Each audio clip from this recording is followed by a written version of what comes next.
नमस्कार मित्रांनो, आपण आलेले हॉटेल गुरुदत्त मिसळ हाऊस म्हणजे जुन्नरमध्ये प्रसिद्ध असलेले हे हॉटेल म्हणजे संपूर्ण असं प्रसिद्ध आणि एकीकडे मस्तपैकी वडापाव तळायचं काम चालू होतं आणि आतमध्ये आपण गेल्यानंतर वेटर काहीतरी म्हणजे ऑर्डर लिहित होता आणि आपली गर्दी बघून आपल्याला काही जागा भेटली नाही. भरपूर अशी म्हणजे लोकांची गर्दी असते हॉटेलला आणि मग तेवढंच आपला एक वेटर आपल्याला मिसळ घेऊन आला. तुम्ही बघू शकतात अशा प्रकारे ताट वगैरे वरून डिझाईन वगैरे करून 2 पाव वगैरे एका वाटीत रस्सा वगैरे दही अशा प्रकारे वेटर घेऊन आल्यानंतर एका इकडच्या साईडला सांबर त्याच्यात एक वाटीत रस्सा सांबर आणि चटणी वगैरे असं मस्तपैकी तर ही माणसं मस्तपैकी दाबून बसली. आपल्याला म्हणतात तुम्ही पण सुरू करा.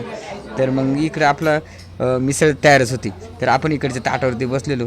मिसळ एका साईडला एका रस्सा बिस्सा मस्त एकदम आणि ते शेजारी आपल्या एका वाटत दही थोडं भेटलेलं एक लिंबू कांदा लगेच दाबून असं मस्तपैकी झणझणीत पाव लगेच खायला सुरुवात केली आणि शेजारीच आपल्याला एक रस्सावर बादली रश्श्याची बादली दिसली. मग काय बोलायचे मग